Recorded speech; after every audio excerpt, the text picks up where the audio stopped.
अस्सलाम वालेकुम। आज के पॉडकास्ट सीरीज़ में खुशामदीद आप सबको। मैं ज़हरा शाबानी और साजिद हुसैन राज, हम दोनों इस पॉडकास्ट को होस्ट कर रहे हैं। आज के जो हमारे मुअज़्ज़ज़ मेहमान हैं उनका नाम है doctor Asma Ibrahim. Doctor Asma is the first female archaeologist of Pakistan. इनका काम, इनकी पब्लिकेशंस, इन्होंने जो आर्कियोलॉजिकल डिगिंग्स में जो काम किया है, as well as being a museologist simultaneously. She is currently now working as the director of the Museum and Archive Department at the State Bank of Pakistan. और आज वो ना सिर्फ अपना सफ़र हमारे साथ शेयर करेंगे, being an archaeologist, taking up archaeologist as a subject, लेकिन उनकी जो एक एक जो मुनफरिद उनका एक सफ़र रहा है डिस्कवरिंग, एक्सप्लोरिंग, डिगिंग, वो आज हम उनसे सीखेंगे और आज उनकी एक्सपीरियंसेस से हम मुस्तफ़ीद करेंगे। So without further ado, doctor Asma, thank you so much. आप अपना कीमती टाइम निकाल कर आए हैं, आज यहाँ पर आप हमारे साथ हैं, तो आपको बहुत बहुत खुशामदीद हमारे पॉडकास्ट में। Thank you for inviting me. Our pleasure. Doctor Asma, ये बताएं कि ये जो आर्कियोलॉजी का सफ़र है, ये शुरू कैसे हुआ?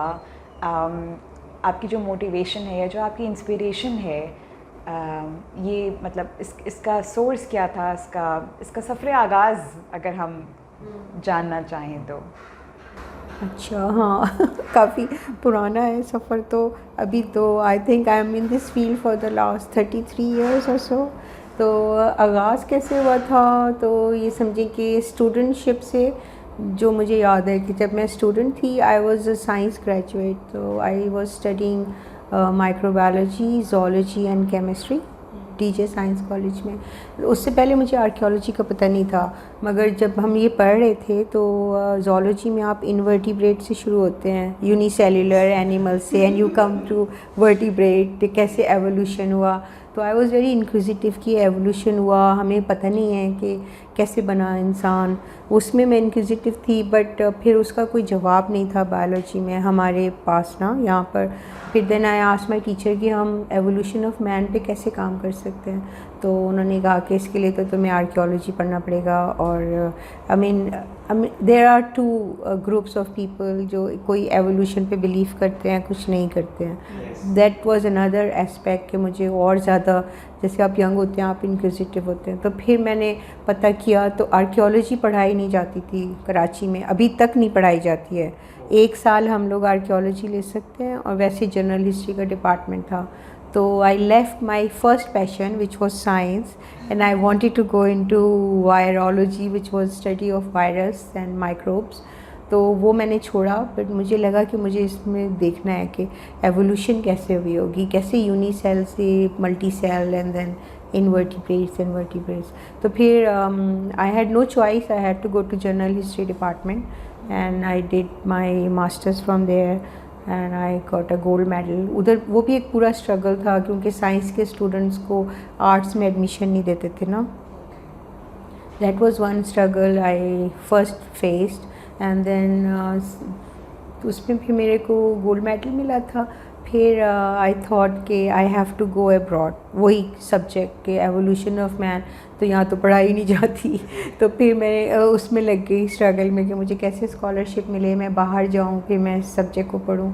तो इन the mean time I joined the first of my job was far eastern publication. They saw my photograph in the newspaper, they approached me because मैंने बहुत हाईएस्ट नंबर लिए थे, रिकॉर्ड ब्रेक किया था डिपार्टमेंट का। अब हम तो साइंस के होते हैं, हमें पढ़ने की आदत होती है, arts was like you know just period for me. तो वो फिर मुझे उन्होंने ऑफ़र किया कि आप, हम बच्चों की किताबें लिखते हैं, तो I don't you join us. तो I joined far eastern publication soon after my results, and I wrote 2 course books for children. One was for class 5 social studies, another one was ancient times for class 4। तो वो किया फिर, but back and forth I kept going to Department of Archaeology and Museums। तो I went to the DG of Department of Archaeology, तो उन्होंने मुझे बड़ा strictly मना कर दिया। उन्होंने कहा नहीं नहीं, लड़कियों की कोई गुंजाइश नहीं है इस डिपार्टमेंट में, चलो चलो जाओ। मुझे भेज दिया। फिर मैं चली गई, फिर मैं जर्नलिज़म ज्वाइन कर लिया। I had some differences with Far eastern Publication because वो बच्चों की books up to the standard नहीं लिख रहे थे। मुझे वो ठीक नहीं लगा। I didn't want to teach children what they wanted me to write, so that was वो हमारे बीच में कॉन्फ्लिक्ट हुआ। I resign and then I joined a newspaper as a sub editor, and in the meantime I was working as a freelance for Dawn, तो मैं लिखती रहती थी। फिर ट्रिब्यून ज्वाइन किया, then I went to Travelog which was travel का एक था मैगज़ीन। न्यूज़पेपर भी मैंने छोड़ा बिकॉज वो that was kind of fraud. Tribune Mahmood Sipra sahab ने खोला था, वो भी किसी को सैलरी नहीं मिलती थी, मतलब देयर वर डिफरेंट इश्यूज़। तो I join travelogue. I was writing for travel and tourist sites of Pakistan.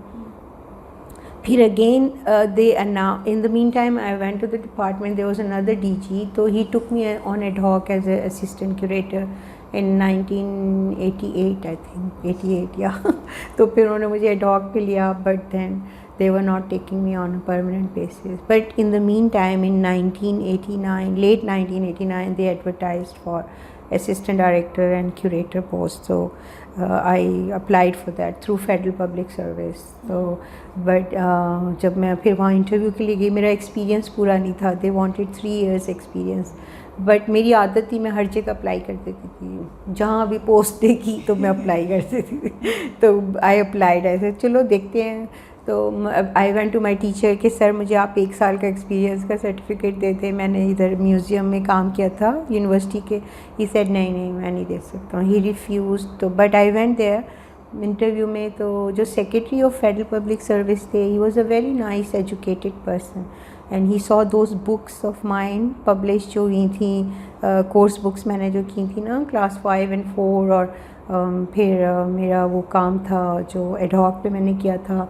तो ही वॉज सो इम्प्रेस्ड। तो वो तो बेचारे खड़े हो गए, उन्होंने इतना अप्रिशिएट किया। उनको इस बच्ची ने किताबें लिखी हैं, उसकी फ़ोटोग्राफी भी मैंने की थी बुक की पूरी, सब A to Z। वो मुझसे पूछने लगे आपने लिखी कैसे है, ऐसे मतलब he was a nice person, but he was highly impressed. तो he waved off my 2 years experience, और 1 year एक्सपीरियंस वेव ऑफ हो गया था क्योंकि I was a gold medalist on the basis of my education.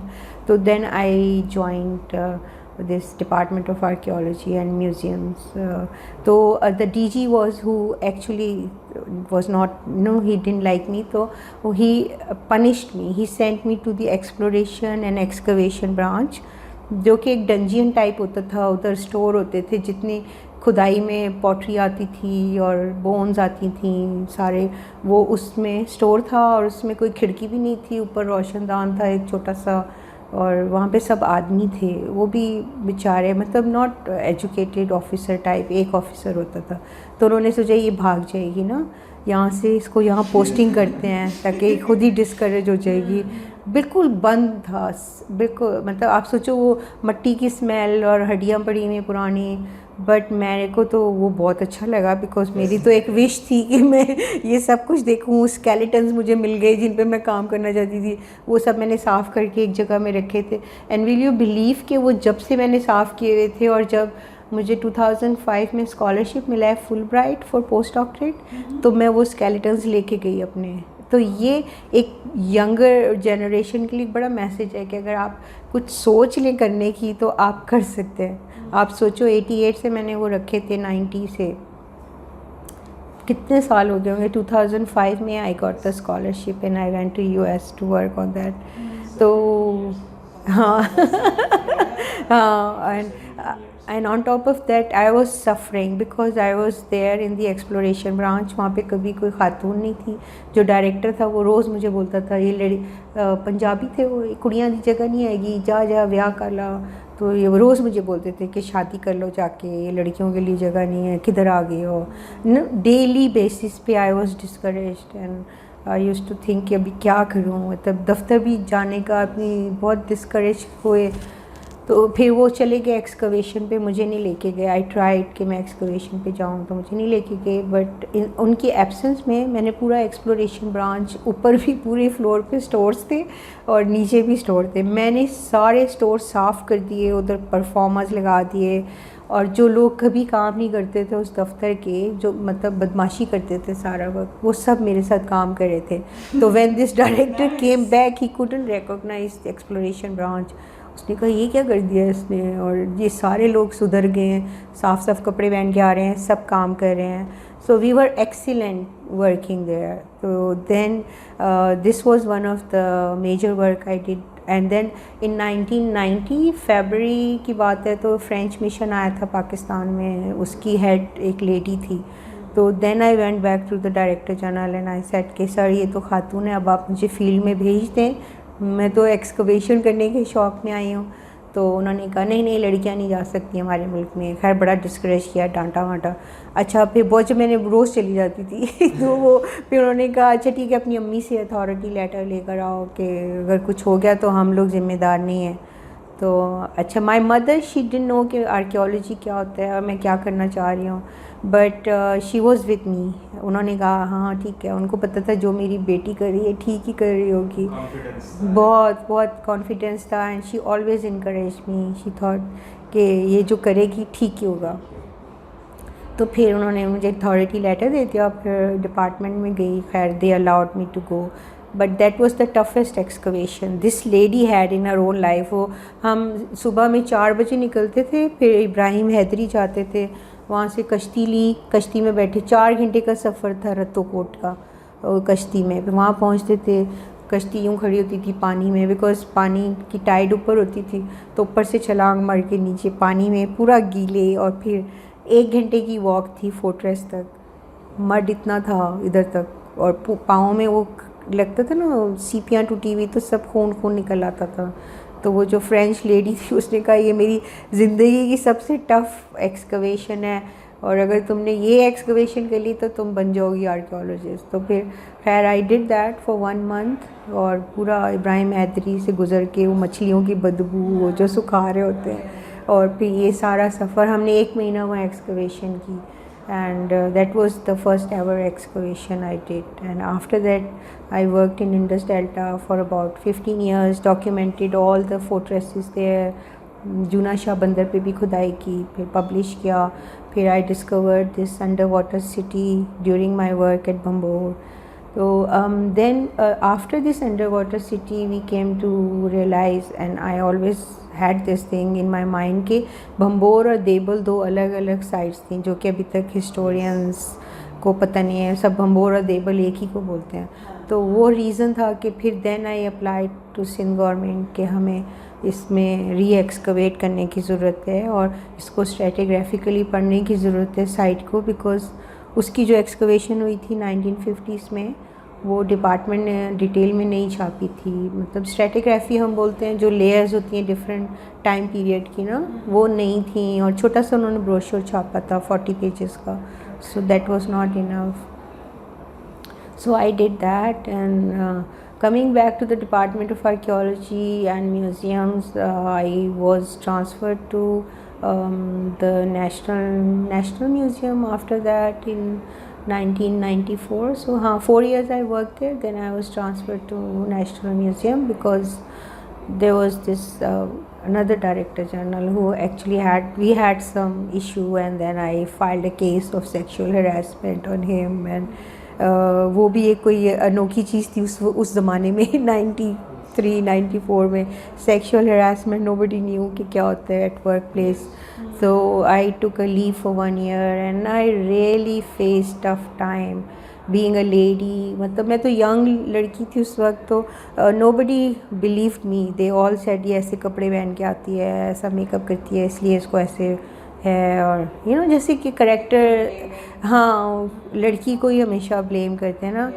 तो but फिर I won the case. The secretary, federal secretary was very reasonable person, and this director generally approach to governor of Sindh, to prime minister के why she is on leave, she should join office, and I refuse to join office. I said के जब तक ये है तो मैं तो वहाँ नहीं जाऊँगी। तो फिर खैर secretary called me in Islamabad and he asked कि क्या हुआ था। I told him full incident. Then he said कि नहीं ठीक है, आप बताएं आप कहाँ जाना चाहती हैं, और वो उसको पनिश किया उसने एक्चुअली डायरेक्टर जनरल को। उस वक्त हमें तो ओम्बड्समैन वगैरह का कुछ पता नहीं था, वहाँ तक तो मैं नहीं पहुँची थी, it was just my department. तो फिर मैंने कहा मुझे आप नेशनल म्यूज़ियम भेज दें, because that place was quite वो ना मतलब अंधेरा गुप होता था उधर, और अकेली कभी मुझे रोक लेते थे कि ये काम करना है ऐसे। तो फिर उन्होंने मुझे नेशनल म्यूज़ियम भेज दिया। तो I came to national museum Pakistan.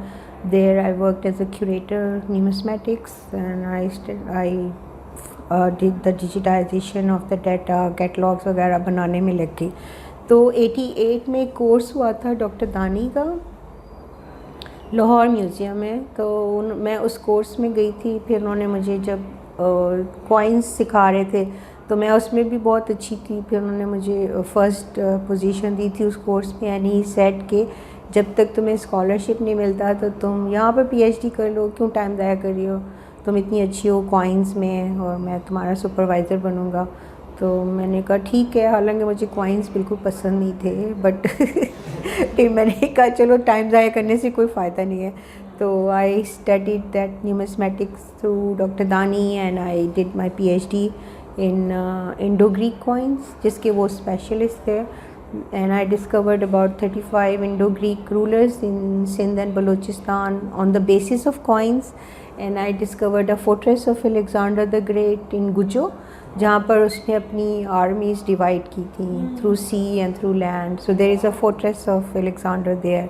He built that in 39 days. That's in the historical sources of Alexander's historians. नियार्कस ने उसके बारे में लिखा है ना, तो वो डिस्कवर किया मैंने on the basis of the coins and mint marks.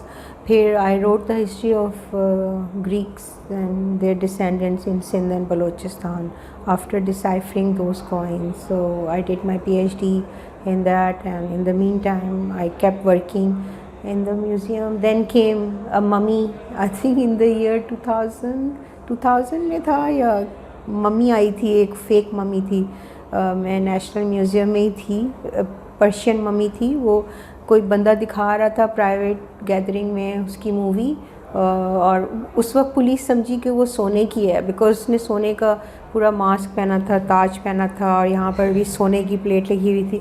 तो पुलिस समझी कि कोई गोल्ड का स्कल्पचर है। उनको किसी मिडिल मैन ने बताया कि ऐसी एक चीज़ है, और वो मूवी दिखा रहा था बेचने के लिए, और वो मेट्रोपॉलिटन म्यूज़ियम ऑफ आर्ट को भी बेच रहा था, उनकी भी ऑफ़र थी उसके पास।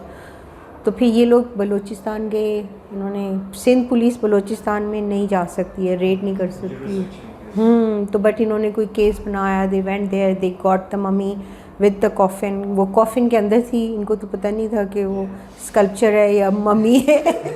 तो जब पुलिस ले आई इधर थाने में, और उन्होंने कॉफिन खोला तो उसके अंदर तो डेड बॉडी थी ना, वो तो डर गई कि ये क्या है, तो मम्मी बनी हुई थी पूरी। आप लोगों ने मूवी देखी है? नहीं, बीबीसी ने जो बनाई है, हाँ, the mystery of the Persian mummy. नहीं, you have to watch that. नहीं, ये वो वाली नहीं, ये वो है जो होराइजन ने बनाई है, बीबीसी चैनल 4, और सस्पेंस थ्रिलर है। It's on based on that mummy story जो मैंने काम किया ना सारा। अच्छा, तो फिर उन्होंने खोली, फिर मुझे फ़ोन किया कि इधर एक मम्मी आई है। मैं उस वक्त क्यूरेटर थी नेशनल म्यूज़ियम की। तो मैंने बोला मम्मी और पाकिस्तान में मतलब नहीं, पुलिस वालों को क्या। तो मैंने उनको सीरियस नहीं लिया ना, मैं नहीं गई थाने में। तो वो 3 दिन तक फ़ोन करती रही। फिर मैंने कहा मैं देख लेती हूँ क्या है, क्या बोल रहे हैं मम्मी मम्मी। तो जब मैं उधर गई तो वहाँ पर सचमुच एक मम्मी थी कॉफिन के अंदर। हाँ, उसने पूरा वो मास्क पहना हुआ था, और सर पे उसके ताज भी था गोल्ड का, इधर गोल्ड प्लेट थी। और अकॉर्डिंग टू दैट स्मगलर, वो 16 इयर्स ओल्ड की मम्मी थी, और दुगना उसका नाम था, और वो जर्क्सिस की बेटी थी, जर्क्सिस एंड हिज वाइफ, तो उनकी बेटी थी। तो उसकी वो मम्मी थी। अब वो तो दुनिया में एक तहलका मच गया, first time Persian mummy, we only have Egyptian mummies. हाँ, तो वो कह रहे आप इसको वहाँ ले जाएं। मैंने उनको बोला अभी हम म्यूज़ियम में, हमारे पास कोई ऐसी जगह नहीं है, यहाँ पर एसी लगा लें। उसको हमने फुली क्लाइमेटाइज कर दिया उस कमरे को।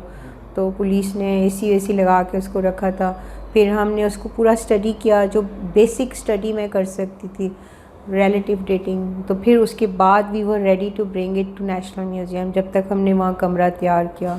फिर there was a big international press conference जिसमें पूरी दुनिया से लोग आए थे, उसकी बहुत बड़ी कवरेज हुई मम्मी की। और डॉक्टर दानी का ख्याल था कि ये असली भी हो सकती है, because lot of Persians were in Greece and Rome, but और उस वक्त मैं यंग थी, मेरी तो कोई बात मान नहीं रहा था। मैंने कहा नहीं सर ये असली नहीं है, इसके सारे फंगस आ रहा है इधर, और ये तो फ्रेश बॉडी पे लगती है फंगस, पुराने पे तो ये नहीं लगती है। तो खैर डॉक्टर दानी मेरे से नाराज़ हो गए। खैर I kept my statement and I started working on that. So for 1 year I was working on that mummy. जो मैं बता रही थी तस्वीर जाती 1 घंटे तक जाती थी। तो जो डेटिंग का भी क्वेश्चन था वो इसमें हल हो जाएगा कि हमारे पास 2 किस्म की डेटिंग्स होती हैं। एक होती है रिलेटिव डेटिंग, आर्कियोलॉजी में हम कैसे उसको डेट करते हैं ना ऑब्जेक्ट को, तो एक रिलेटिव डेटिंग होती है और एक साइंटिफिक डेटिंग होती है। तो till the time I could do the scientific dating, तो I started studying everything around the mummy. Coffin लकड़ी का है, कैसा है, उस पर क्या आर्ट वर्क है। तो art work is one of the major thing जिससे हम उसको डेट करते हैं। आर्ट पैटर्न्स होते हैं एक सर्टन टाइम पीरियड में, वो पैटर्न्स चल रहे होते हैं।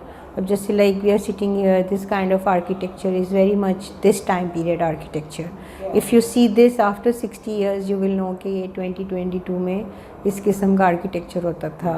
अब जैसे विक्टोरियन आर्किटेक्चर है, ग्रीक आर्किटेक्चर है। सो on the basis of their artwork and patterns we can date।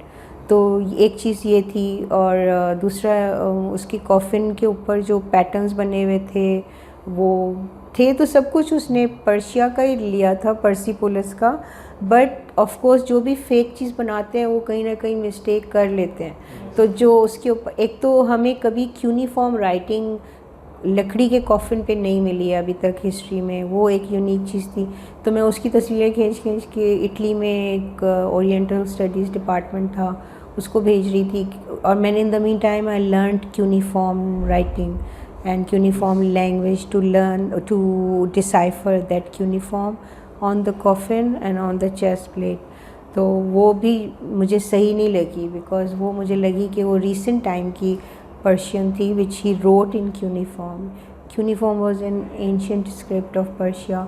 तो वो मुझे ठीक नहीं लगी। फिर I sent to the scholars, then I sent to London museum, British museum में एक स्कॉलर था उसको भी भेजी, सिम्स विलियन को, और उनको भेजी। In the mean time I requested Aga Khan hospital जहाँ से मैंने मेडिकल भी पढ़ा था, तो उनको किया मैंने कांटेक्ट। तो they agreed to my proposal. They did the CT scans for free for me. उधर प्रोफेसर रीस होते थे रेडियोलॉजिस्ट, तो उन्होंने उसको पढ़ा। उन्होंने everything in the CT scan was proving कि she is not the real mummy ना। बट वो हाई रेजोल्यूशन CT स्कैन नहीं थे, नॉर्मल थे जैसे होते हैं।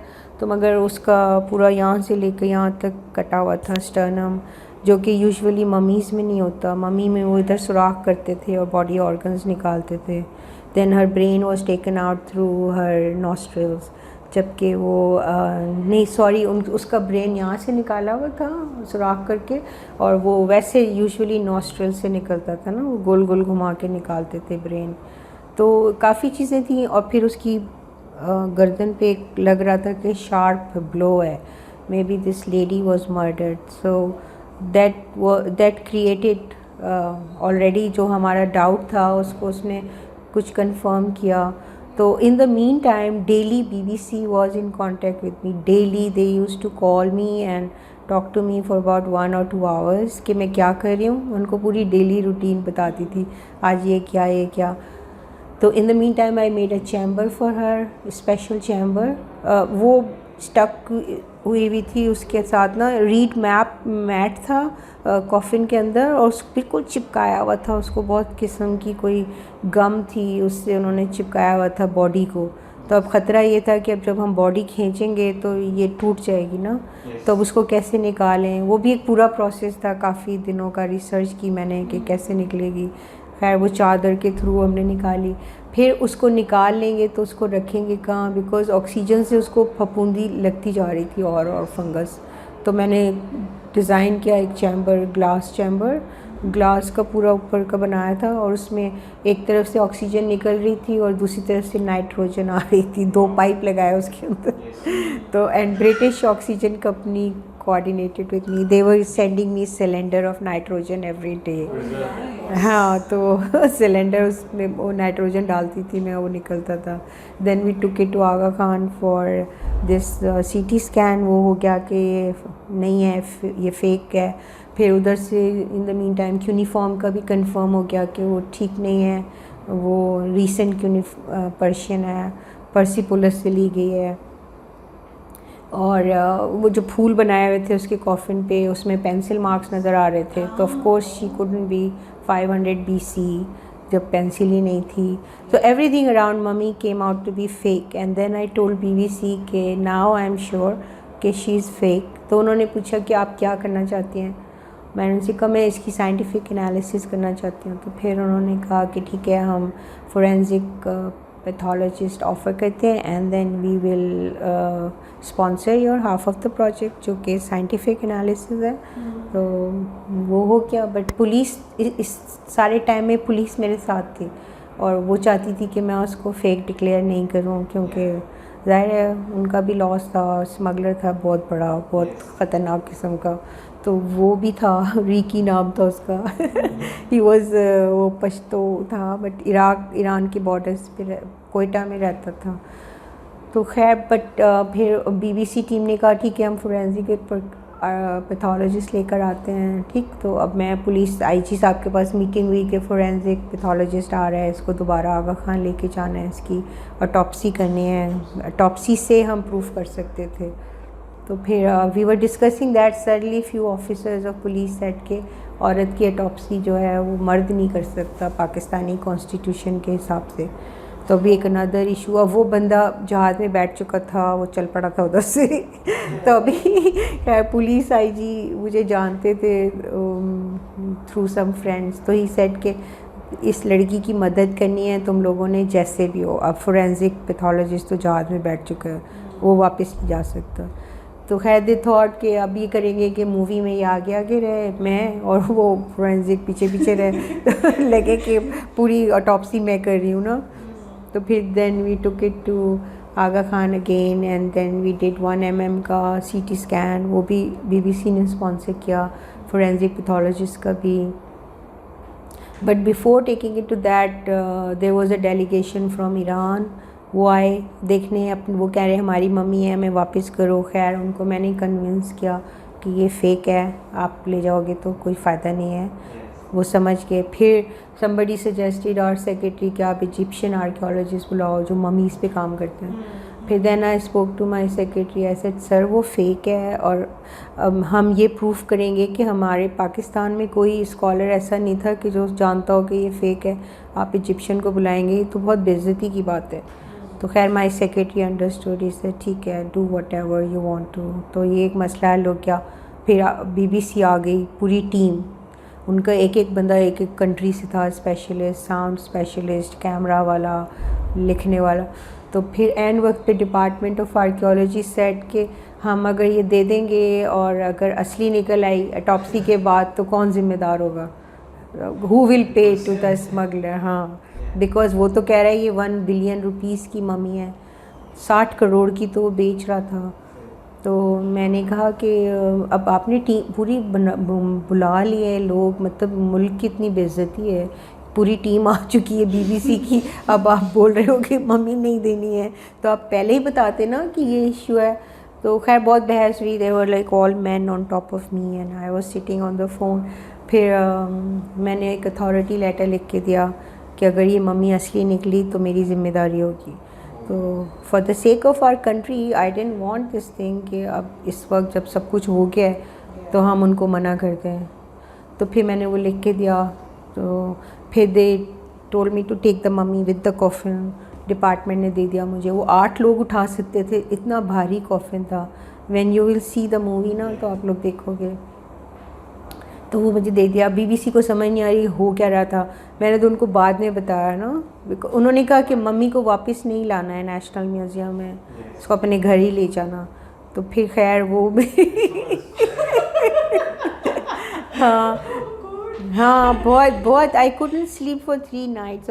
वो बेचारे मेरी शक्ल देख रहे थे, फिर उन्होंने मुझसे पूछा कि व्हाट वाज द इशू, तो आई टोल्ड देम कि now I am not allowed to take it back to the museum. तो मुझे इसको खुद ही उन्होंने सब हंस रहे हैं, अच्छा you have a big freezer to keep the mummy.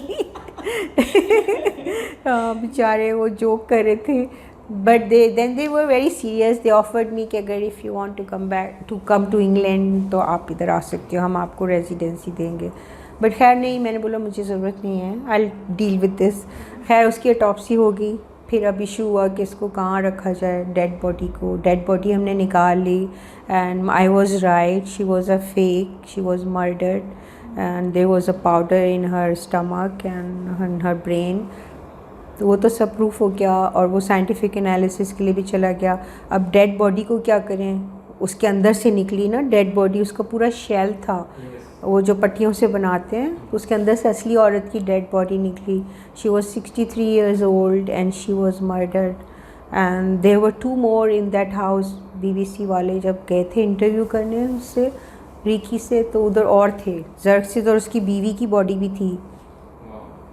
So there were 5 mummies in Balochistan at that time and they were selling them for profit. So that means मैंने अपने इंटरव्यू में बोला कि that means they were murdering people because you need a fresh body to convert it as a mummy. तो खैर फिर ये हुआ, फिर I spoke to a friend, coffin और उसका आउटर जो डेड बॉडी थी वो मैं लेकर गई ईदी मॉर्चुरी में, वहाँ रख दी एज अनक्लेम बॉडी, और शेल और वो जो था वो मैंने कुछ पैसे दे के नेशनल म्यूज़ियम की लेबॉर्ट्री में रखा दिया because it was a Sunday. Gate keeper को कुछ दे दिया कि we kept that coffin in the museum, it is still there. तो वो ये स्टोरी थी मेरी जो हमने मम्मी पे काम किया था। So that was one of very difficult times in my life, but always I took a stand because for my country। मैंने सोचा कि ये तो इतना गलत है ना कि आप किसी को बुला लो, पूरा कॉरेस्पॉन्डेंस हो गया सब कुछ। So this was a very interesting part of my life which I dealt with and I just share it so that the young people should get incentive इसकी वजह से कि स्टैंड लेना अच्छा होता है हमेशा। अगर आप सही हैं, आप समझ रहे हैं कि आप ठीक हैं, तो always take a stand. So this was that, and then I got a scholarship Fulbright in 2005 and I went to do my postdoctorate fellowship and I did that in human bones, जो कि मैंने संभाल के रखी थी, वो मैं अपने साथ लेके गई। हाँ फिर वो मैं लेके गई and I did strontium analysis on those skulls में। जो हमारे जो दांत होते हैं उसमें स्ट्रॉन्टियम एक रेडियो एक्टिव एलिमेंट होता है, वो प्रिजर्व होता रहता है ओवर द ईयर्स, जैसे आप पैदा हुए हैं जब से शुरू हो जाता है। और अगर आपने माइग्रेशन किया है 12 ईयर्स में तो आपको पता चल जाएगा प्री मोलर से और मोलर में जितना अमाउंट होता है स्ट्रॉन्टियम का, उससे एक हर जगह का एक अलग लेवल ऑफ स्ट्रॉन्टियम होता है। तो वो मैंने स्टडी किया था and then I did oxygen and nitrogen isotopes कि वो लोग क्या खाते थे उस ज़माने में और क्या था। फिर अब उसी स्केलेटन्स के ऊपर हम Harvard University School of Medicine के साथ I am doing a research project on ancient DNA of those people and we are able to retrieve 16 skeletons से DNA निकला है ancient and now we are doing radio carbon dating on that, उनकी date के ऊपर। And another project of strontium analysis I'm doing with Field Museum, Chicago and Stanford University on glass from Bhambor। तो strontium level से आप उस चीज़ की प्रोवेनेंस बता सकते हो। तो अभी तक जितना मैंने किया था उससे ये पता चला कि जो भंबोर में ग्लास है वो सारा का सारा ईरान में बना था। अभी तक जो हमने किए थे 15 samples, not much, but we couldn't find any glass which was made here. So that was the reason that they were interested that we should do further analysis on that. So those two are my recent when I came back from US after doing my postdoctorate, तो फिर in the meantime when I came my mother was not well, तो एक advertisement आया था state bank का for establishing the museum। So I applied to that post and this lady who was consultant, she interviewed me for 5 minutes and she said कि afterwards she told me कि there I decided कि she is the best candidate, so I will wait for her। I went back to finish my postdoctorate and waited for me. I came back in June. Then they interviewed me. They selected me to establish this museum of State Bank. So I joined them in 2006, and I came on Leon from my Department of Archaeology, and I developed the theme of the museum, acquired the collection. They just handed me over a building कि इधर museum बनाना है. That was full of junk. और फिर उसकी conservation की theme बनाई और फिर पूरा डिस्प्ले किया. And I trained 5 young people, fresh graduates from Visual Studies Department in different aspects of museum. So this museum is done with the help of young people only. I mean, State Bank was really scared कि young लोग हैं, senior लोग नहीं हैं, पता नहीं project ख़राब ना हो जाए. But I told them कि नहीं, I trust young people and their ideas. So it was amazing. I mean, those young people were great, and we did beautiful displays and museum graphics. हमने पहली दफ़ा introduce किया, digitization. I mean, we did so much, and then thank God this museum is a very successful project. And even now, recently, we had an exhibition with British Council, Visual Studies and Manchester Museum. और हमने एक exhibition बहुत बड़ी लगाई थी. उसमें हमने textual art introduce की है फर्स्ट टाइम. पेंटिंग को भी converted into textual for blind people. I already had this textual art in the galleries, but not of the painting. वो की हमने. तो 5 major exhibitions with these kids designed. These students from Karachi University, they designed 5 exhibitions, and now a publication is coming out of that exhibition also. So that was also a unique project which we did. तो ये अब और हम एक मेरी जो कोशिश थी कि म्यूज़ियम फुली एक्सेसिबल हो for special needs, which I use to feel in the national museum कि एक्सेसिबल नहीं है, इसमें हर किस्म के लोग नहीं आ सकते, विजुअली इम्पेयर्ड और hearing impairments and blinds, specially जो बिल्कुल ब्लाइंड होते हैं, हम देख नहीं सकते हैं. तो उनके लिए अब हमारे पास ब्रोशर है जो कि ब्रेल में है. They can go through the brochure, they can go through the galleries. और शोकेसेस का लेवल ऐसा है कि व्हील चेयर पर बैठकर बच्चे भी आराम से पूरा म्यूज़ियम विज़िट कर लेते हैं. और आखिरी चीज़ थी कि लिफ्ट नहीं थी हमारे पास. Being a heritage building we couldn't have a lift, so I design that lift and specially for this kind of a building. और अब हमारे पास लिफ्ट भी है, उसमें व्हील चेयर वाले आर्ट गैलरी में भी जा सकते हैं. And we have a very unique art gallery, 4 huge murals of Sadiq Khan and Zahoor Ikhlaq. हाँ, बहुत बड़े बड़े वो which I collected from all over Pakistan. हमारे state bank museum state banks के लिए बने थे. So they are now in the museum. And we get a lot of donations of collections for the museum. We have educational programs. I mean, I do everything in this museum. It's a living one can say living institution. It's not like for dead objects, so it's all living, and children love that. We have summer camps where I train kids into different arts and crafts and calligraphy. Some of them are now very good calligraphers because we are having this summer camp from 2013. तो वो train हो के वो बच्चे इतना अच्छी calligraphy करने लग गए हैं और आर्ट्स एंड क्राफ्ट्स बहुत पसंद करते हैं. वो हम उनको ट्रेन करते हैं. जो डाइंग आर्ट्स हैं जैसे पपियर माशे है और other kind of crafts which are no more there, तो वो भी बच्चे बहुत इंजॉय करते हैं. So we keep doing adding different things in our museum. It was so beautiful journey, and Yeah. yes, Yeah. we were like very into it. Like we were like imagining along with you कि आपका एक journey है वो. हाँ, कैसे shift हुई.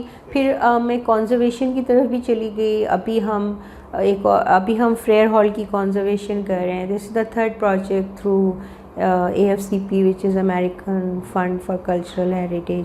तो हमारा उनका पहला प्रोजेक्ट था वरुण देव टेम्पल का, जो हमने मनोरा पे कंजर्व किया.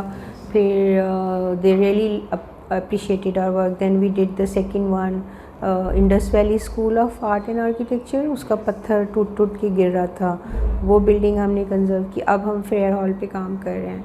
तो ये 3rd प्रोजेक्ट है. इसके अलावा हमने और काफ़ी ग्रेवयार्ड्स पे काम किया सिंध में ना.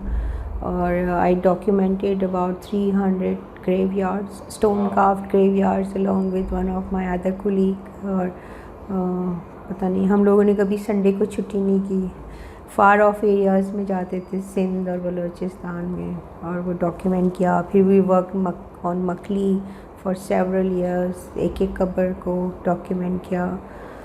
सो नॉर्मली जब हम एक्सकर्शन करने जाते हैं तो एक तो म्यूज़ियम के अंदर लिखा होता है कि ये पोट्री 16 सेंचुरी की है, फलां ईयर की है, और यहाँ कोई ग्रेव यार्ड होती है या कोई हेरिटेज होती है तो उस पर लिखा होता है कि इट वाज इंस्टीट्यूट, या कोई जगह होती है कि like it was palace where it was called like a swimming pool.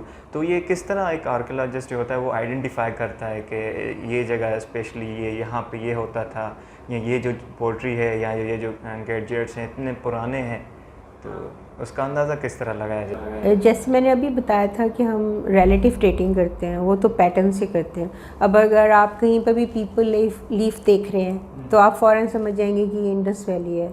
Indus valley का टाइम है, जहाँ पे भी पीपल लीफ शुरू ही इंडस वैली के टाइम पे हुई थी। Mohenjodaro and related Indus valley sites all over. तो पैटर्न से हम सबसे पहले समझते हैं, फिर टेक्सचर होता है। अब जैसे कॉइन मेरे पास आता है तो लोग पूछते हैं कि आप कैसे बताते हैं कि ये फेक है कि रियल है, बट वो तो हम टच करके भी बता देते हैं। फिर हम उसको देखते हैं कि उसकी आर्ट की क्वालिटी क्या है। अगर फेक होता है तो हमें पता चल जाता है कि मतलब आर्ट की क्वालिटी अच्छी नहीं होती तो हमें पता चल जाता है कि ये सही नहीं है। आर्टिस्टिक फीचर्स होते हैं उसके, वो ये मुझसे कभी नहीं खुलती।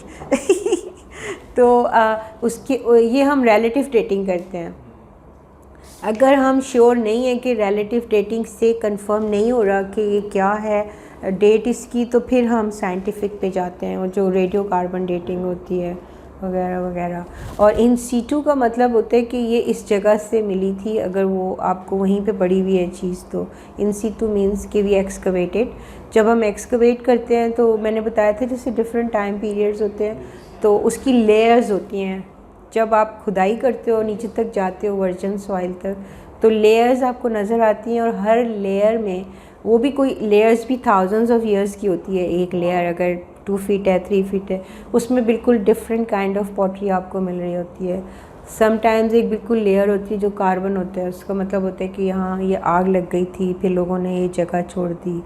मोस्टली लोग जो अबंडन करते थे वो lack of water. All the civilisations are on the banks of the rivers mostly because पानी के लिए ना, तो वो हमें पता चल जाता है कि इन सीटू है तो ये कौन सी डेट है। उसको उसी जगह में डॉक्यूमेंट करते हैं, ड्रॉ करते हैं, फिर हम उसको लाकर वॉश करते हैं, डीसैलिनाइज करते हैं, और फिर उसकी ड्राइंग होती है।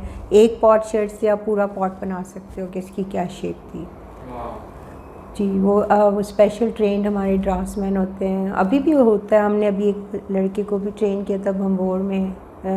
If you visit he can show you how he can draw the whole pot with the shape of the pot. जो डिस्ट्रॉयड भी हो, तो मतलब मिलते हैं कुछ अधूरे मिलते हैं हमें, कुछ मिसिंग होता है। पॉट शर्ट से मेरा मतलब है छोटी सी ठीकरी, उससे भी आप पूरा पॉट बना सकते हो। हाँ हाँ, दैट्स अ स्पेशल टेक्निक। एक परफॉर्मा होता है हमारे पास ग्राफ पेपर की तरह, उस पर रख के आप पूरा ड्रॉ कर सकते हो।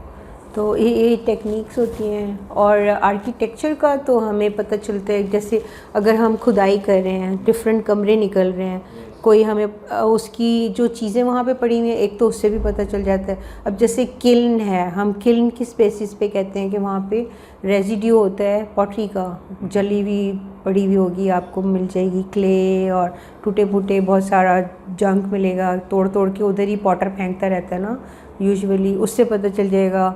किचन है तो उसमें कोई ना कोई चूल्हा होगा, राख होगी, और उसकी बेसिस पे हम बता देते हैं कि ये किचन था। और जैसे कमरे रहने के हैं, उनका एक अलग आर्किटेक्चर होता है, खिड़की होती है, आप समझ जाते हो ये रहने का कमरा है। तो वो जब निकलते हैं ना, उसका जो सामान निकलता है एक्सकवेशन से, उस वक्त उस लेयर से, उसके बेसिस पे हम बताते हैं कि इस कमरे में क्या काम हो रहा होगा। जज करते हैं कि ये जो जगह थी स्पेसिफाइड जी, ये किल्न थी, या यहाँ पे मेटल का काम हो रहा था, या शॉप थी, या रेजिडेंशियल एरिया था, कितने कमरे का घर था, एंट्रेंस कहाँ थी, वो सारा फिर हम उसकी ड्राइंग करते हैं। और on the basis of the material which you find, अब जैसे ये कमरा है, इधर से हमें ये चीज़ें इसी तरह से दब जाती हैं ना जब, तो अब जब हम खोदते हैं तो ये चीज़ें निकल रही होती हैं, पता चल जाता है ये सिटिंग रूम था, ये बाथरूम था। आपका तो बहुत एक्सपीरियंस रहा होगा इस हवाले से एक्सकेवेशन में। आपको कौन सी चीज़ें ऐसी मिली जो कि आपको बहुत ज़्यादा फैसिनेटिंग, मतलब उस वक्त आपको एक बहुत ही एक स्पिरिचुअलिटी वाला फील आया कि सो ब्यूटीफुल? एक तो जो सबसे मेरे लिए एक्साइटिंग थी वो जो अंडर वाटर सिटी का मुझे प्लाक मिला, plated Kufic, I was so excited. और वो एक रिवर पाथ में जा, जैसे कनाल्स नहीं होती वहाँ पर क्या कहते हैं, ये जो इंडस डेल्टा है, छोटे छोटे से पाथवेज बने हुए ना जिसमें चैनल्स जा रहे होते हैं, ये उधर पड़ी हुई थी प्लाक यूँ और मैंने जो उसको देखा, मैं तो ऐसे ही एक्सप्लोर कर रही थी एरिया, तो मैंने देखा अल्लाह ये तो इतना खूबसूरत, हमने सैंड स्टोन में है वो, I will send you my publication. Plated कुफी किस एरिया में मिलती नहीं है, सेल्जुक टाइम पीरियड की थी वो। I was so excited, I went to my colleague, मैंने उनको बताया कि वहाँ पर वो पड़ी हुई है और वो बहुत भारी थी, और उसकी मड ऐसी होती है ना डेल्टा की, आप पाँव रखो आप अंदर ही चले जाते हो, तो अब ये यूँ पड़ी हुई थी स्लाइडिंग वे में। अब मैं गई भाग कर, तो किसी ने मुझे तवज्जो ही नहीं दी, मैं उनको कह रही हूँ इतनी खूबसूरत प्लाक है, ये सब अपने अपने काम में लगे हुए हैं। So that they didn't go to pick it up. फिर वो जो नज़र आती है ना, जैसे मैंने बताया हर महीने लेट डेट्स में, फिर हमने पूरा महीना वेट किया कि अब मैंने फिर I convince my people, colleagues, friends के चलो उसको लेकर आना है, वो इतनी खूबसूरत चीज़ थी, वो पानी में ना चली गई हो। फिर हम गए अगले महीने, जब शुरू हुए सफ़र पे तो जीप ख़राब हो गई, फिर वी वेंट बैक, फिर हम अगले महीने आए, तो 3 महीने लग गए उसमें उस प्लाक को देखने में, but thank god it was there. और उन चैनल्स में ना रास्ता ढूंढना भी बहुत मुश्किल काम है, सिर्फ लोकल लोग ढूंढ सकते हैं, वो सारे एक ही जैसे होते हैं। तो जब हम शाम को वापस आते थे खुदाई करके, तो भी हमें सितारों से वो जो लोकल लोग होते हैं वो देखते हैं, हाँ, तो वो फिर हमें लेके जाते थे। तो ये भी फिर, और हमारी गाड़ी जो थी ना वो चली जाती थी अंदर, 8 बजे के बाद गाड़ी खड़ी है वो फिर आपके सामने यूँ अंदर जा रही है पूरी, फिर हमें नेक्स्ट डे ट्रक से या ट्रैक्टर से उसको खींच के बाहर निकालते थे। तकरीबन ये 30 किलोमीटर्स है भंबोर की साइड से इनसाइड वाटर, तो आप कश्ती से भी नहीं जा सकते उधर। तो ये एक बहुत ही एक्साइटमेंट थी जो अंडर वाटर सिटी हमने डिस्कवर की। और दूसरी एक्साइटिंग चीज़ थी जब मैं तुर्बत में एक ग्रेवयार्ड में यूजुअली स्केलेटन सेमेट्रीज एक्सकवेट करती हूँ ना, जो मेरी स्पेशलाइजेशन है, तो एक बहुत ही खूबसूरत स्केलेटन था, उसका नाम हमने प्रिंसेस रखा था। हाँ, that lady skeleton was so beautiful, उसकी बोन्स, सिलेंडर, मतलब लग रहा था कि ये कोई बहुत खूबसूरत औरत होगी जिसका स्केलेटन था, वो मुझे अभी तक नहीं भूलता। इट वाज सो हाइटेड, मतलब इसकी जो बोन्स की कटिंग एजेस, हाँ, बोन्स उसकी इतनी खूबसूरत थी, मतलब मैंने तो कभी देखी नहीं ऐसे, तो हमने उसका नाम प्रिंसेस रखा था उस स्केलेटन का। हाँ, ब्यूटी इन डेथ। ये अभी तुर्बत में ही है ये स्केलेटन? तुर्बत में किया था मैंने, नहीं फिर वो तो हमने निकाल लिया था, उनके स्टोर रूम में पड़े हुए हैं। That was a French mission जिसके साथ मैं काम कर रही थी। They don't put it on display, just like Cairo का एक म्यूजियम है, तो वहाँ पे आप जाएं तो ममीज़ वगैरह ग्लास में। हाँ, नहीं ये मम्मी तो नहीं है, स्केलेटन था, बट नहीं वो लोग वहाँ पर कोई म्यूज़ियम ही नहीं है अभी, तो तुर्बत में कहाँ डिस्प्ले करेंगे, उसको स्टडी करते हैं पहले तो हम लोग कि उसका रीज़न क्या था, क्या टाइम पीरियड था। तो क्योंकि फ्रेंच मिशन कर रहा था तो वो लोग उसकी स्टडी कर रहे थे। I was excavating as a departmental representative there, तो वो पड़ा होगा अभी भी वहाँ कहीं, निकाल के हम लोग रख लेते थे। किसी भी जगह को एक्सकेवेशन करने के लिए कौन से मतलब प्रोटोकॉल्स होते हैं जो कि फॉलो करने पड़ते हैं किसी भी जगह के लिए? पहले तो हम जैसे सर्वेज होते हैं, आप हिस्टोरिकल रिकॉर्ड्स देखते हैं, ज़्यादातर तो आपको हिस्टोरिकल रिकॉर्ड्स से पता चलते हैं किस जगह एक शहर था। फिर हम सर्वे करते हैं, उसकी सॉइल की जो टेक्सचर होता है वो बिल्कुल डिफरेंट होता है दूसरे सॉइल से, मोस्टली लाल होता है, इसमें आपको जैसे ईंटें क्रश हुई इस तरह का। फिर ज़रूर आपको ठीकरियाँ मिल जाती हैं, पॉटशर्ड्स, और अगर हिस्टोरिक टाइम होता है तो कॉइन मिल रहे होते हैं, मतलब you find things and soon after rain. तो इट्स वेरी वेरी ऑब्वियस, जब बारिश से सॉइल इधर उधर होता है तो फिर आपको पता चल जाता है कि इधर कोई साइट है। फिर then you go and you record that site, area की पूरी स्टडी करते हैं हम लोग, फिर डिसाइड करते हैं कि कहाँ ट्रेंच लगानी चाहिए। ट्रेंच का मतलब होता है किस एरिया में आपने डिगिंग करनी है, वो सारी मेजरमेंट के हिसाब से होती है। प्रायोरिटाइज़ करते हैं हम कि कहाँ लग रहा है कि ज़्यादा चीज़ें हमको मिलेंगी या मेन लिविंग एरिया था, तो वो हम एनालिसिस करते हैं on the basis of soil and plus जो ठीकरियाँ मिल रही होती हैं उसके हिसाब से कि, और फिर पानी से कितना करीब है कितना दूर है। और हाईएस्ट स्पॉट को भी हम ज़रूर एक्सकवेट करते हैं क्योंकि उसमें लेयर्स ऑफ डिफरेंट एजेस चल रही होती हैं। और एक्सकवेशन करने का तरीका होता है कि हम उसको डिफरेंट स्क्वायर्स में डिवाइड करते हैं साइट को, छोटे स्क्वायर्स, बड़े, और फिर उसकी वर्टिकल डिगिंग होती है और एक हॉरिजॉन्टल होता है। हॉरिजॉन्टली आप उसको थोड़ा सा स्क्रैप करके देखते हैं कि आपको क्या लग रहा है कि किस एरिया में ज़्यादा हमें जाना चाहिए। और वर्टिकल एक ट्रेंच ज़रूर होती है टू सी के कितनी पुरानी है और वर्जन सॉइल कहाँ तक जा रहा है। अब जैसे भंबोर है तो वो 1st सेंचुरी BC तक हमें उसमें रिमेन्स मिलते हैं, from up to the 12th century. तो एक वर्टिकल ज़रूर ट्रेंच होती है जो कि हम नीचे तक एंड तक लेकर जाते हैं to see the virgin soil and the base of the city के क्या है इसका। हाँ, अब जैसे भंबोर एक रॉक के ऊपर बना हुआ है तो we found the rock, we knew के इधर कोई रॉक होगी जिसके ऊपर ये बना है, तो we found the rock, so it proved right कि ये एरिया रॉक के ऊपर था पूरा फोर्ट्रेस। तो ये होता है तरीका। आई होप कि सही समझा दिया मैंने। बिल्कुल बिल्कुल बिल्कुल, एब्सोल्युटली एब्सोल्युटली। नॉर्मली हम देख रहे होते हैं कि बाहर से जो स्पेशलिस्ट आते हैं एक्सकर्शन करने के लिए और विजिटर्स भी होते हैं, वो मोस्टली बाहर से ज़्यादा हमारे इन हेरिटेजेस को ज़्यादा एक्सप्लोर करते हैं, उसकी जो डेप्थ है सिविलाइजेशन की उसको समझने की कोशिश करते हैं। पाकिस्तान में और जो पाकिस्तान के रहने वाले लोग हैं वो उनमें इतना कोई चार्म या इतना इंटरेस्ट नहीं देखा हमने इन इस हवाले से।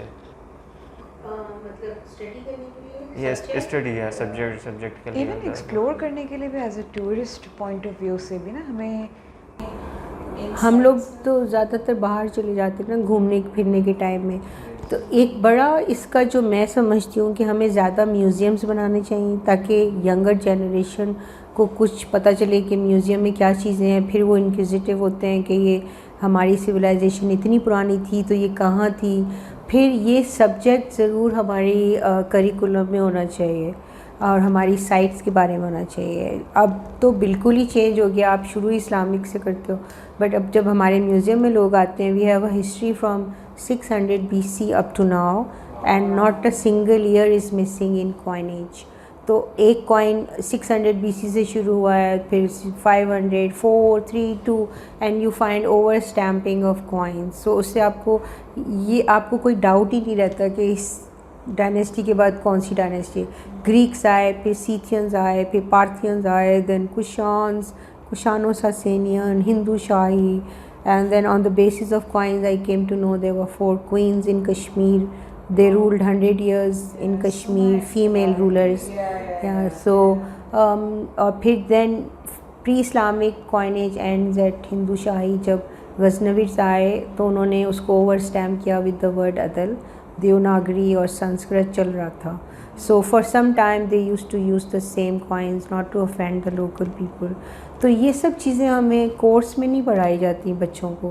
फिर जब कोर्स में नहीं पढ़ाई जाती, मास्टर्स नहीं होता, सब्जेक्ट नहीं है, तो जॉब्स नहीं हैं। अगर पढ़ भी लेते हैं बच्चे तो फिर जॉब नहीं है। अब शुक्र है कि जॉब्स निकलने लगी हैं, बट इट्स इंटर रिलेटेड ना। आप सब्जेक्ट पढ़ाओगे, लोगों में अवेयरनेस आएगी, फिर जॉब्स होंगी। तो you can not just separately आप एक चीज़ को नहीं बोल सकते कि इसका शौक़ नहीं है। क्यों नहीं है? क्योंकि वहाँ तो डेवलप्ड होते हैं, टूरिस्ट स्पॉट्स होते हैं और लोग जाते हैं खुशी से, क्योंकि you have so much to do at the site. आप फार ऑफ एरिया में चले जा रहे हैं, बट वहाँ सब म्यूज़ियम होता है। म्यूज़ियम ज़रूर होता है। Museum is the basic indirect educational institution which we need hundreds of museums in Karachi, City Museum, Textile Museum, Crafts Museum. Exactly मेरा भी वही क्वेश्चन था कि इतने सारे स्टूडेंट्स पढ़ रहे हैं यूनिवर्सिटीज़ में, एंथ्रोपोलॉजिस्ट हैं, आर्कियोलॉजिस्ट हैं, पर उनकी हमारी पाकिस्तान में कोई मार्केट नज़र नहीं आ रही फ़ाइन किस्म की। वही एक ट्रेडिशनल जिसको हम बोल दें कि ग्रेजुएट होना और किसी इंस्टीट्यूट में जाके पढ़ाना है। और हाँ, मेरे साथ के जितने लोग थे सब पढ़ाने में चले गए थे, टीचिंग में। हाँ, और डिफरेंट सब्जेक्ट्स, क्योंकि कराची यूनिवर्सिटी में तो है ही नहीं। अब जामशोरों में है आर्कियोलॉजी। आप सोचिए, अब archaeology includes all the subject. I think it's the mother subject है। Zoology, botany, chemistry, social history, सब चीज़ें हैं ना। आप एक आर्किटेक्चर, मतलब you name it and you have it in archaeology. So it's a multi disciplinary subject now.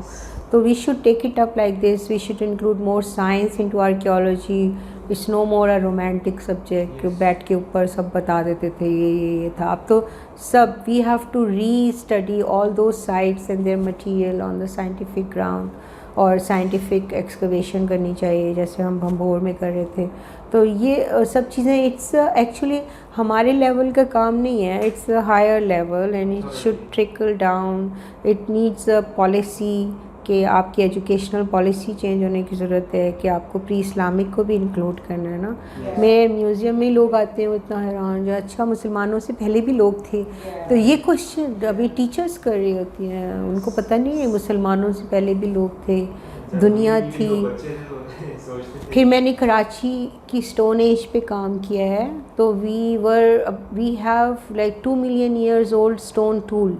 Nobody knows. सब बोलते हैं बस ये कोलाची थी। जी कराची यूनिवर्सिटी में हमें साइट्स मिलती हैं। अब जहाँ बहरिया टाउन बन गया वो एक बहुत ही इम्पॉर्टेंट एरिया था जहाँ पर हमारी स्टोन साइट्स मिल रही थी 2 million years old. So I try to save them but कुछ नहीं, ख़त्म। उधर कंस्ट्रक्शन हो गई, अवेयरनेस ही नहीं है। फिर हम कंटिन्यूएशन ऑफ 2 मिलियन ईयर्स से लेकर हम अभी तक हमारे पास हिस्ट्री है, किसी को पता नहीं है। पैलियोलिथिक आया, फिर म्यूजियोलिथिक स्टोन एज आया, the neolithic stone age which was refined stone tools. Sukkur में कितनी बड़ी पहाड़ियाँ हैं, stone tool factories. There are 300 stone tool factories जहाँ पे स्टोन टूल्स बनते थे, उनके रिमेन्स हैं उधर। अब वहाँ पर वो बजरी उठाने वाले ट्रक सब ले जा रहे हैं। फिर हमारे पास प्री इंडस साइट है अलादीनो पे मलीर में, उसके ऊपर कब्ज़ा हो गया है। और आप देखो प्री इंडस, वो मेसोपोटामिया के ज़माने की जो ज्वेलरी है वो हमें इधर से मिल रही है, वो रिकॉर्डेड है। It was excavated bye American mission. फिर प्री इंडस के बाद बुद्धिस्ट है, बुद्धिस्ट पीरियड के हमें रिमेन्स मिल रहे थे, वो भी सब बहरिया टाउन में ज़्यादातर चले गए। बुद्धिस्ट एज यहाँ जो सिंध में थी वो गायब हो गई। फिर बुद्धिस्ट के बाद then you come to early Islamic and then Islamic. Continuation है from 2 million years up to now, but there is no awareness कि कराची में ये सब कुछ था। मैंने पब्लिश भी किया है, लेक्चर भी देती रहती हूँ हर जगह में, मगर पता नहीं अब तो बिल्कुल ऐसे दिल टूट गया है। but we try our best to bring the awareness, but you know people need to join hands and at the higher level you need support के इन चीज़ों को पब्लिश किया जाए, इन चीज़ों को यंग लोगों को इसमें लाया जाए, एजुकेशनल करिकुलम में इसको इंक्लूड करें, जॉब्स क्रिएट करें, म्यूज़ियम्स बनाएं। इतने जितना आप म्यूज़ियम बनाओगे उतना आप पब्लिक को एजुकेट कर रहे होगे। I think the basic thing is to have more and more museums. Unless you have a museum, एक म्यूज़ियम आप विज़िट करो आप कितना कुछ सीख लेते हो, है ना, which you never know, you know, you see it and then you believe it. हम तो एविडेंस के साथ करते हैं ना। The curriculum should be attach with the museums की करिकुलम और म्यूज़ियम्स। मैं तो ये करती हूँ कोशिश, कोई टीचर्स आइडिया देती हैं कि ये नहीं है इसमें, तो हम वो लगाते हैं। तो इस तरह हम बच्चों को, बच्चे बहुत सीख कर जाते हैं, they are very happy. If you see the comments of the kids ना, तो मुझे समझ में मुझे लगता है मुझे मेरा रिवॉर्ड मिल गया। बस वो लोग मुझे बोलते हैं आपको कोई मेडल नहीं मिला, कोई तमगा नहीं मिला। मैं कहती हूँ मेरे लिए ये सबसे बड़ा तमगा है कि जब बच्चे कुछ सीखते हैं और कमेंट देकर जाते हैं ना, so the feelings you have, you cannot have when you're having a tamga from a single person. नहीं, हाँ, तो एक कंट्रीब्यूशन है ना जो हम छोटे लेवल से कर रहे हैं, and over the years may be it will be a big contribution for all these kids and this country. तो म्यूज़ियम्स होना बहुत ज़रूरी है मेरे हिसाब से. अब बच्चा कुछ नहीं भी करे, आप गुज़र भी गए हो तो देख लेता है, अच्छा अलेक्जेंडर भी था, उसका कॉइन भी था क्या टेक्निक थी कॉइन की, है ना. विजुअली बहुत आज तो है ही, आजकल तो विजुअल का ज़माना है. तो जब तक हम म्यूज़ियम्स नहीं बनाएंगे, करिकुलम में चीज़ें नहीं डालेंगे. हमने तो छोड़ दिया है अपना पास्ट, जो हमारी सिविलाइजेशन थी. तो एक बड़ा गैप आ गया है जनरेशन में, जो आपने बताया कि एक डिफरेंट और रिलीजियस एक जो टॉलरेंस भी आप में जब आएगी जब आपके पास म्यूज़ियम्स होंगे. You can not have tolerance at home. You don't know हम क्या थे, लोगों को पता ही नहीं हम क्या थे. भाई हम तो कुछ थे, हम बदल गए हैं, अच्छे के लिए बदले हैं, बुरे के लिए बदले हैं. How we have civilised over the years, what we have lost. The Muslim civilization was so great and now we are not even proud of our civilization. Young बच्चों को पता ही नहीं है, उनको लगता है यूएस चले गए वो बहुत चीज़ है. हम क्या थे वो बच्चों को नहीं पता है ना. हमें वो लगता है कि गोरे हमें सिविलाइज करने आए थे. हमने तो यही पढ़ा है कि वो बोलते थे कि हम आपको सिविलाइज करना है. तो ये चीज़ें आप जब तक शो नहीं करोगे तो कैसे पता चलेगा बच्चों को. किताबों में नहीं है, ऐसे भी नहीं है. इवन हमें भी, हम जब मतलब इंग्लैंड और यूरोप में हम जब हर जगह पे हेरिटेज साइट्स म्यूजियम्स देखते थे, तब जाके हमें रियलाइजेशन. जब मैं गई थी IVLP पे तो उनका जुमला यहाँ से शुरू होता था, we are sorry, we are just 200 years old civilization, you people come from that area where you were civilized in 5,000 years ago. तो everybody feels we were so, look at the architecture of Mohenjo-daro, so much modern architecture कि आजकल का architecture भी वैसा नहीं है. लाड़काना में सारी ड्रेन्स ओपन है, उनकी ड्रेन्स कवर्ड थी. राइट एंगल आर्किटेक्चर था, double storey, clean houses. There was space for the junk at the outside of the house. How the junk was recycled, मतलब अनबिलीवेबल ना. तो और हम लोग आज यहाँ हैं. तो only if we learn from those things, तो वी बहुत अच्छी कंट्रीब्यूशन होगी ना, that you can do only through the curriculum and the museums. आज हमने एक बहुत ज़बरदस्त किस्म की दास्तान भी सुनी, एक दिलचस्प कहानी सुनी, एक आर्कियोलॉजिस्ट की ज़ुबानी. तो मुझे उम्मीद है कि इस पॉडकास्ट को सुनने के बाद हमारी जो की लर्निंग्स हैं कि किस तरह से हम अपने हेरिटेज आर्कियोलॉजिकल साइट्स को, अपने तारीख़ी मकामात को हम ओन करें और उस पर हम काम करें. मज़ीद उस पर साइंटिफिक डिगिंग्स और एक्सकेवेशंस और एक री स्टडी और इवन जो हो चुका है काम उसको प्रिजर्व करना, उसके ऊपर पढ़ना, उसको एक्सप्लोर करना. बेशक पाकिस्तान के बहुत सारे मकामात हैं, हमारे शुमाली पाकिस्तान बहुत ज़्यादा खूबसूरत है. उसी के साथ साथ क्यों ना हम वो इलाके जिनके बारे में हमें इतना नहीं पता या जो यूनेस्को वर्ल्ड हेरिटेज साइट्स की लिस्ट में आते हैं या तो तारीख़ी लिहाज से हमारे खित्ते में उन्होंने एक बहुत अहम किरदार अदा किया है, उसको भी अगर हम एक्सप्लोर करें, रीडिस्कवर करें और हम उसको दुनिया को दिखाएं अपनी मकामी ज़बान में, तो उससे क्या होगा कि ना सिर्फ हम अपनी शनाख्त कर पाएंगे लेकिन हम दुनिया को भी अपनी शनाख्त से आगाह कर सकते हैं और इन्फॉर्म कर सकते हैं. तो बिल्कुल उसी के साथ आज के पॉडकास्ट का इख्तिताम की तरफ हम चलते हैं. मिलते हैं अगले सेगमेंट में एक मज़ीद दिलचस्प कहानी के साथ. तब तक के लिए खुदा हाफ़िज़.